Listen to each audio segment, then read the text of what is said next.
Hello everyone, welcome to study centre. दोस्तों, आज का ये वीडियो जो है उन लोगों के लिए काफ़ी महत्वपूर्ण है जो बीपीएससी बिहार शिक्षक बहाली 2023 का एग्ज़ाम देने जा रहे हैं। और इस वीडियो में सबसे पहला प्रश्न तो यही है कि क्या आप चौथी पास से तेज है। और यह प्रश्न मैं नहीं बल्कि क्लास 4 का पर्यावरण और हम जो पुस्तक है वो आपसे पूछ रहा है, क्योंकि इस वीडियो में क्लास 4 के इस बुक से सारे कंटेंट लिए गए, सारे क्वेश्चन जो है इसी से हैं। और एक तरीके के आपका टेस्ट भी हो जाएगा, साथ में ये भी है कि आपको किस तरीके से बीटीवीसी के पुस्तक को अप्रोच करना है, कैसे क्वेश्चन बनाने हैं और कैसे उसे पढ़ना है, ये भी आपको बताया जाएगा। तो आइए सबसे पहले जो है क्वेश्चन के फॉर्मेट के ऊपर हम लोग बात कर लेते हैं कि किस तरीके के क्वेश्चन जो है इस बुक से बन सकते हैं। पहला प्रश्न है, निम्नलिखित में से कौन सा जीव अंडे देता है? घड़ियाल, डॉल्फिन, चमगादड़ या व्हेल? अगला प्रश्न है, वज्जिका भाषा बिहार के किस जिले में बोली जाती है? भागलपुर, वैशाली, दरभंगा, रोहतास। दोस्तों, इन सारे प्रश्नों का जवाब जो है आपको आगे दिया जाएगा। अभी मेनली आपको ये दिखाना चाह रहे हैं कि किस तरीके के क्वेश्चन जो है वो बीटीवीसी के क्लास 4 से बन सकते हैं। अगला प्रश्न है, भारतीय राष्ट्रगान में निम्नलिखित नदियों में से किसका उल्लेख किया गया है? ऑप्शन है Ganga, Yamuna, Godavari, Brahmaputra. Option B Ganga, Yamuna, Godavari. Option C Ganga, Yamuna. Option D Ganga, Yamuna, Saraswati. हो सकता है बहुत सारे लोगों को लग रहा होगा कि इस टाइप के क्वेश्चन जो है बोर्ड पूछेगा या नहीं पूछेगा, तो इसके ऊपर भी हम लोग बात कर लेते हैं। देखिए, जो सिलेबस जारी किया गया है बीपीएससी के द्वारा क्लास 1 to 5 के लिए, उसमें ये क्लियर लिखा गया है कि प्राथमिक विद्यालय के पाठ्यक्रम एससीईआरटी से संबंधित होंगे। जो जीके के प्रश्न है वो प्राथमिक विद्यालय के पाठ्यक्रम एससीईआरटी से संबंधित होंगे, लेकिन इसका जो लेवल होगा वो आपकी योग्यता के अनुसार होगा, जो न्यूनतम योग्यता है उसके अकॉर्डिंग होगा। और यही बात जो है जो बीपीएससी के चेयरमैन है अतुल प्रसाद जी, उन्होंने भी कहा है कि जो टीआरई का सिलेबस है वो बिहार के गवर्नमेंट स्कूल में जो बुक पढ़ाया जाता है वो उससे रिलेटेड होगा। और यह बुक जो है लगभग एनसीईआरटी से मिलता जुलता है। और अगर कुछ मिसमैच भी है तो वो चीज़ें जो है टीचर को जानना चाहिए, क्योंकि टीचर को स्टूडेंट से ज़्यादा स्टैंडर्ड का ज्ञान होना चाहिए।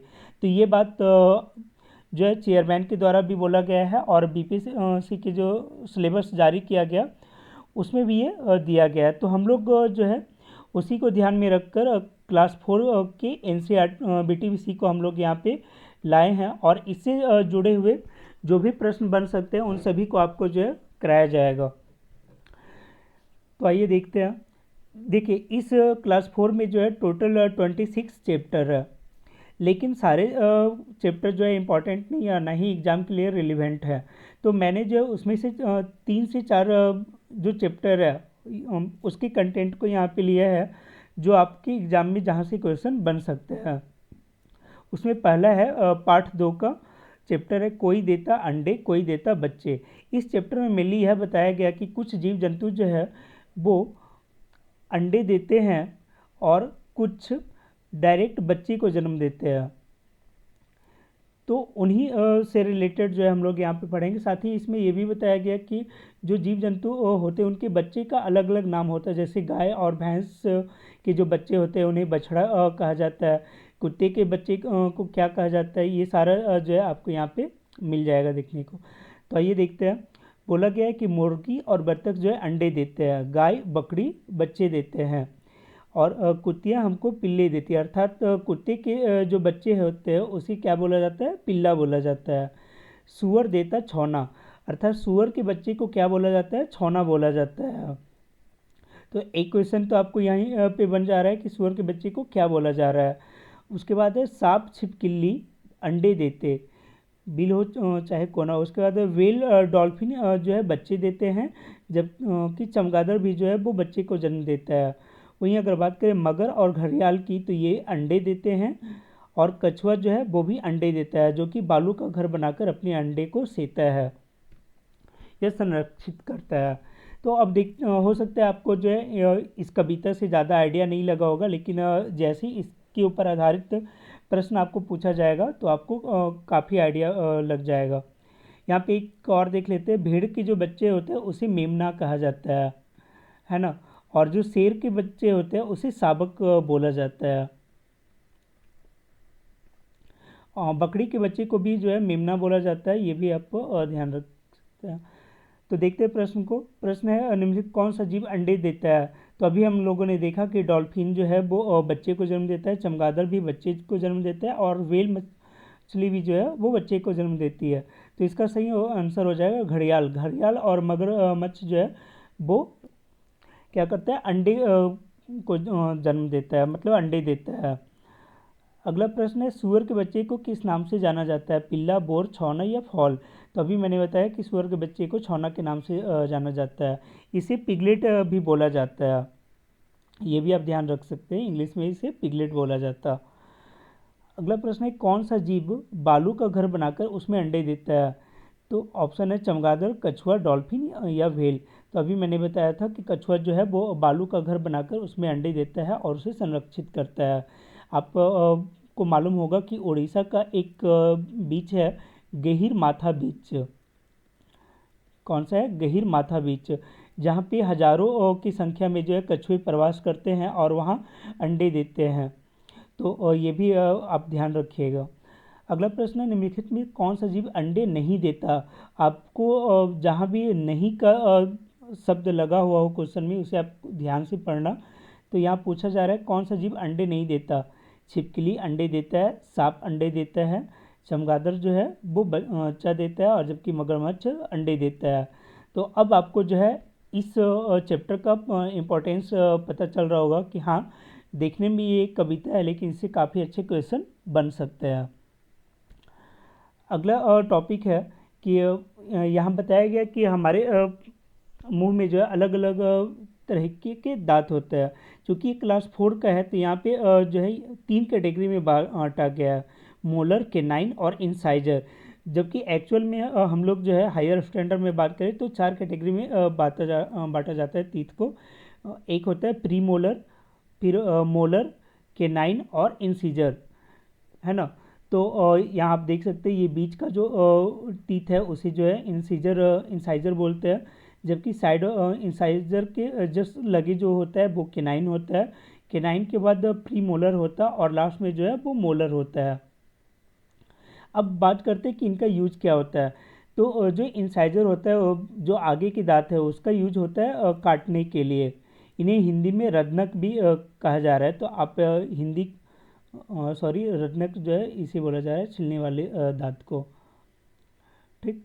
हाँ, तो आगे के जो दांत है उसे बोला जाता है कृंतक। जो काटने का काम करता है उसे बोलते हैं कृंतक, ठीक है।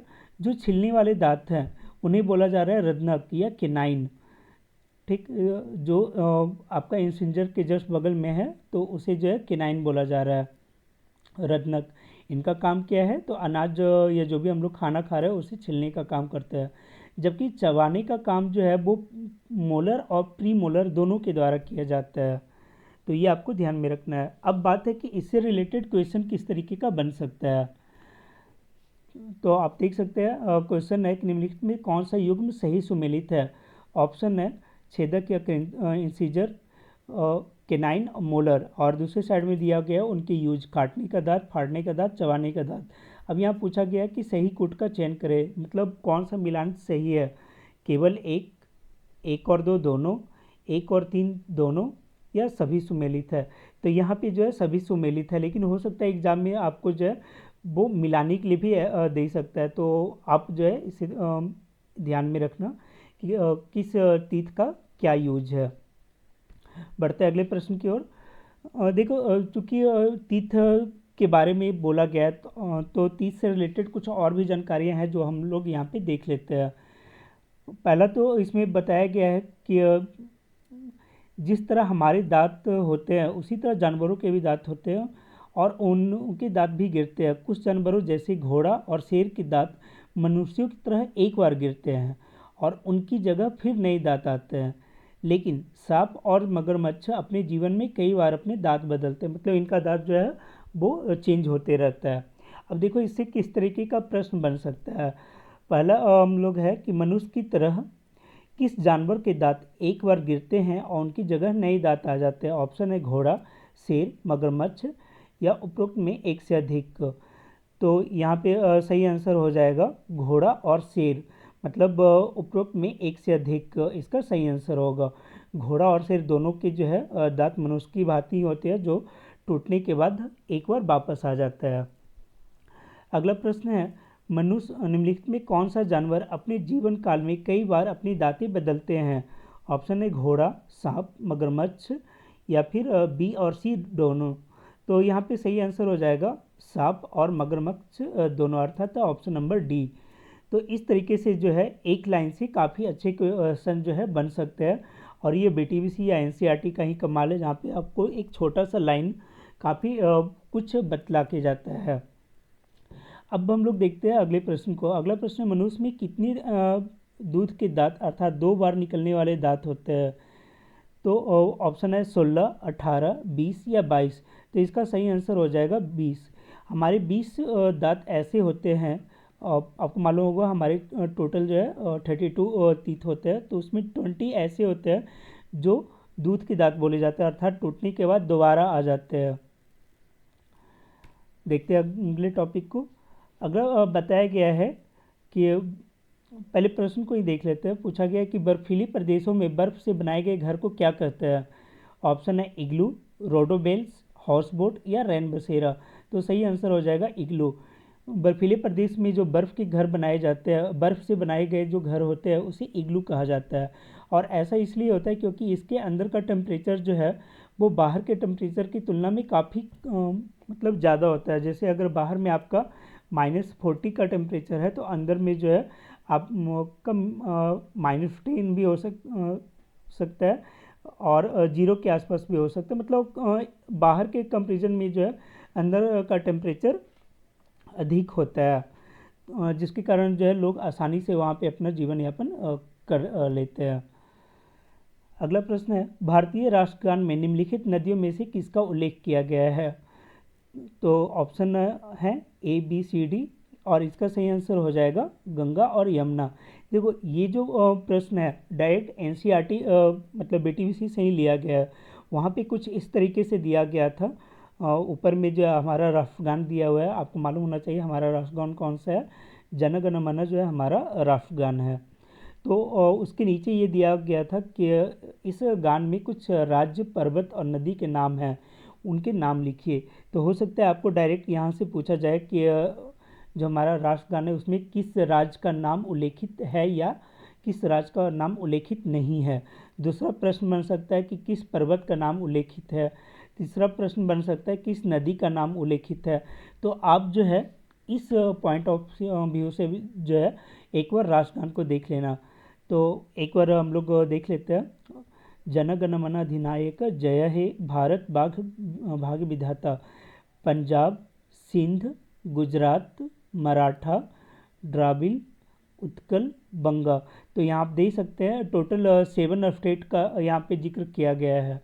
पंजाब, सिंध, गुजरात, मराठा, द्राविड़, उत्कल, बंगा, ये उस टाइम के नाम थे। जैसे मराठा जो है महाराष्ट्र का क्षेत्र हो गया, बंगाल का, उत्कल जो है उड़ीसा का, द्रविड़ जो है वो साउथ वाले क्षेत्र को बोला जा रहा है। तो उस तरीके से 7 राज्यों का नाम लिया गया। वहीं अगर पर्वत का देखें तो विंध्य और हिमाचल, ये 2 पर्वत का उल्लेख जो है हमारे राष्ट्रगान में किया गया है, जबकि यमुना और गंगा, इन 2 नदियों का उल्लेख हमारे राष्ट्रगान में है।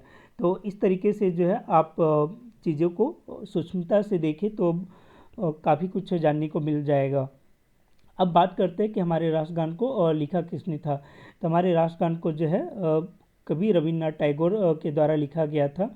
और राष्ट्रगान जो है इसे अपनाया कब गया? तो हमारा राष्ट्रगान और राष्ट्रगीत दोनों को 24 जनवरी 1950 को जो है ये अपनाया गया था। मतलब जब हमारा संविधान लागू हो रहा था तो उस टाइम जो है उसके 2 दिन पहले, 26 जनवरी को हमारा संविधान लागू होता है, तो उसके 2 दिन पहले जो है 24 जनवरी को ये अपनाया गया था हमारा राष्ट्रगान। और आपको ये भी मालूम होगा कि राष्ट्रगान जो गाने का समय होता है वो होता है 52 सेकेंड। ठीक है, तो ये भी आप जानकारी ध्यान में रखिएगा। अब आते हैं राष्ट्रगीत पे। हमारी राष्ट्रगीत क्या है, तो वंदे मातरम जो है हमारा राष्ट्रगीत है। और इसे लिखा कौन था, तो इसे लिखे थे बंकिम चंद्र चटर्जी। और ये जो है उनकी जो पुस्तक है आनंद मठ, वहाँ से लिया गया है, आनंद मठ से लिया गया है। और ये एक बांग्ला उप साहित्यकार थे, उन्होंने ये राष्ट्रगीत लिखा है। और ये इसको अगर गाने का समय पूछा जाए तो ये जो है 65 सेकेंड में गाया जाता है, 1 मिनट 5 सेकेंड में ये गाया जाता है। और इसे जुड़ा एक और फैक्ट जान लीजिए कि ये भी जो है वो 24 जनवरी 1950 को हमारे संविधान में लागू किया गया था, मतलब अपनाया गया था हमारे देश में राष्ट्रगीत के रूप में। अब बात करते हैं, देखो ये जो लाइनेज है ये डायरेक्ट एनसीईआरटी जो बीटीवीसी का बुक है वहाँ से उठाया गया है। और इसमें बहुत सारे जो फैक्ट है वो दिए गए हैं इससे रिलेटेड। तो एक बार हम लोग देख लेते हैं इसको। ये भारत का राष्ट्र चिन्ह है और इसके बारे में बताया गया है कि ये जो है बुक सारनाथ से लिया गया है। सारनाथ कहाँ है, यूपी में है, वहाँ से ये लिया गया है। और इसे बनवाया किसने था, तो इसे जो है अशोक ने बनवाया था। और इसमें टोटल अगर सिंह की बात किया जाए तो टोटल सिंह की संख्या कितनी है, तो टोटल 4 हैं। 3 जो है वो जिसका फेस हम लोग देख पाते हैं और एक जो है वो अपोजिट साइड में होता है। तो अगर टोटल सिंह की काउंट पूछा जाए तो 4 शेर जो है इसमें रहते हैं। और इसके नीचे जो लिखा हुआ है सत्यमेव जयते, ये लिया गया है मुंडको उपनिषद से, जिसका अर्थ होता है सत्य की हमेशा विजय होती है। तो यहाँ से भी आपको जो है प्रश्न पूछे जा सकते हैं, आप इन सारे फैक्ट को भी ध्यान रखिएगा। इसी में एक क्वेश्चन ये पूछा गया था, एक्चुअली ये जो प्रश्न है वो है आपका जो चैप्टर है उस चैप्टर का नाम है चिड़ियाघर की सैर। कुछ बच्चे जो है वो चिड़ियाघर की सैर पे जाते हैं, वहाँ पे वो बहुत सारी चीज़ें देखते हैं, जैसे अशोक चिन्ह लगा हुआ होता है, कहीं पे राष्ट्रगान या राष्ट्रगीत लिखा हुआ है, तो उसके बारे में उन्हें जो है बताया जाता है इस चैप्टर में। वहीं पे एक लाइन ये भी लिखा हुआ था कि भारतीय नोट पे कितनी भाषाएं होती है उसे बताइए। तो ये भी काफ़ी अच्छा क्वेश्चन है और कई सारे एग्जाम में पूछा गया है। ऑप्शन है 14, 15, 12 ये 17, तो इसका सही आंसर हो जाएगा 17। देखिए ये जो पैनल है, इस पैनल की अगर बात करें तो यहाँ टोटल जो है 15 लैंग्वेज है, ठीक है। इन 15 लैंग्वेज में आपको असम, बंगाली, गुजराती, कन्नड़, कश्मीरी, कोंकणी, मलयालम, मराठी, नेपाली, उड़िया, पंजाबी, संस्कृत, तमिल, तेलुगु और उर्दू मिल जाएंगे। लेकिन इसमें आपको हिंदी और इंग्लिश नहीं मिलेगा। तो अगर हिंदी और इंग्लिश को भी ऐड कर लें तो टोटल जो है जो इंडियन करेंसी है उस पर कितने लैंग्वेज हो जाएंगे, तो उस पर 17 लैंग्वेज हो जाएंगे। तो ये आप ध्यान रखिएगा। आपको ये भी मालूम होगा कि जो बैंक नोट जारी करने का अधिकार है वो किसके पास है, तो आरबीआई के पास है। और आप कमेंट में ये बता सकते हैं अभी हाल में आरबीआई ने किस मौद्रिक मूल्य के नोट को जो है बंद किया है, अर्थात सितंबर के बाद जो है वो नोट मार्केट में अवेलेबल नहीं होगा। आप कमेंट में इसका आंसर बता सकते हैं। देखिए अगला जो फैक्ट है वो उसी से रिलेटेड है। ये जो कंटेंट है वो आपका जो चैप्टर है बंटी का सफ़र उससे रिलेटेड है। इस चैप्टर में होता ये है कि बंटी जो है वो अपने एक रिलेटिव के यहाँ जा रहा होता है और रास्ते में जो जो चीज़ें उसे मिलती है उन सारी चीज़ों के बारे में जो है वो उसे बताया जाता है। तो इसमें जो भी फैक्ट मिलेंगे उसे हम लोग जो है देखते जाएंगे। पहला फैक्ट है कि सिखों के 10वें गुरु श्री गुरु गोविंद सिंह का जन्म स्थान तख्त हरिमंदिर साहिब है। तो एक फैक्ट तो आपको यही मिल जा रहा है कि सिखों के 10वें गुरु कौन थे, तो गुरु गोविंद सिंह। और उनके जन्म स्थान को किस नाम से जाना जाता है, तो तख्त हरमिंदर के नाम से उनके जन्म स्थान को जाना जाता है। अर्थात गुरु गोविंद सिंह का जन्म कहाँ हुआ था, तो ये पटना में हुआ था। ये जो है आपका पटना सिटी में स्थित है। अगला बताया जा रहा है कि गया में क्या है कि एक मंगला गौरी मंदिर है और एक विष्णुपद मंदिर है। तो यहाँ से भी आपको पूछा जा सकता है कि विष्णुपद मंदिर कहाँ स्थित है या मंगला गौरी मंदिर कहाँ स्थित है, तो इसका सही आंसर हो जाएगा गया। फिर आगे बढ़े तो बताया गया है कि गया के पास ही बोध गया है। और बोध गया क्यों फेमस है? क्योंकि यहाँ पे बौद्ध धर्म के जो संस्थापक थे गौतम बुद्ध, उनकी मंदिर है। क्यों? क्योंकि उन गौतम बुद्ध को जो है यही पीपल पेड़ के नीचे ज्ञान की प्राप्ति हुई थी। तो एक फैक्ट तो आपको ये मालूम हो गया कि गौतम बुद्ध को ज्ञान प्राप्ति कहाँ हुआ था? बोध गया में। और किस पेड़ के नीचे प्राप्त हुआ था? तो पीपल पेड़ के नीचे। इसके अलावा गौतम बुद्ध जो है वो किस धर्म के संस्थापक हैं? तो बौद्ध धर्म के संस्थापक हैं। तो दो तीन फैक्ट जो है आपको ये दो लाइन से मिल जा रहा है। इसके अलावा एक ये भी है कि यहाँ पे जो एक नदी बहती है, फल्गु नदी। ठीक है। तो गया जो है वो किस नदी के किनारे स्थित है? तो वो फल्गु नदी के किनारे स्थित है। ये भी फैक्ट यहाँ से आपको मिल जा रहा है।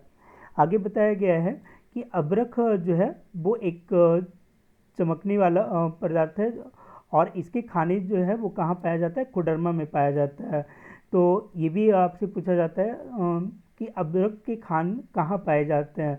ऑप्शन में अगर दे दिया जाए कोडरमा, तो इसका सही आंसर कोडरमा होगा। और अगर बात करें अबरख की, तो अबरख के उत्पादन में भारत जो है वो एक अग्रणी राष्ट्र है। वहीं अगर भारत में बात करें कि अबरख का सबसे ज़्यादा उत्पादन कौन करता है, तो आंध्र प्रदेश का जो नेल्लोर क्षेत्र है वहाँ पे अबरख का सबसे ज़्यादा उत्पादन होता है। उसके बाद झारखंड का नंबर आता है। झारखंड में भी अबरख की खाने मौजूद हैं और यहाँ पे भी उत्पादन होता है। अब बात होता है पारसनाथ पहाड़ी की। पारसनाथ पहाड़ी जो है वो बिहार और बंगाल, बिहार और झारखंड के बाउंड्री पे है। और यहाँ पे एक जैन मंदिर है। वो किसका जैन मंदिर है? तो जो 23वें तीर्थंकर है पार्श्वनाथ, उनका मंदिर है। तो आप ये भी ध्यान रखिए कि जो 23वें तीर्थंकर पार्श्वनाथ हैं, उन उनकी जो मंदिर है वो किस पहाड़ी पे स्थित है? पारसनाथ पहाड़ी पे स्थित है। इसके बाद फिर बताया गया कि नेताजी सुभाष चंद्र बोस का संबंध जो है वो गोमो से है, क्योंकि वो जो है गोमो से एक फ्रंटियर मेल पकड़कर पेशावर चले गए थे। देखिए, हो सकता है कि ये क्वेश्चन आपको ना पूछे, लेकिन आपको एक आइडिया दे रहे हैं।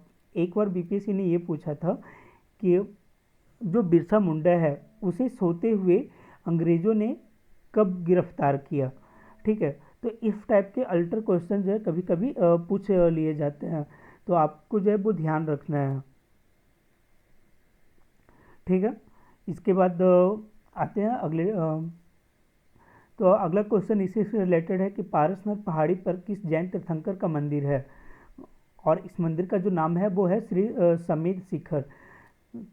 ऑप्शन है महावीर, पार्श्वनाथ, ऋषभदेव और अजीतनाथ।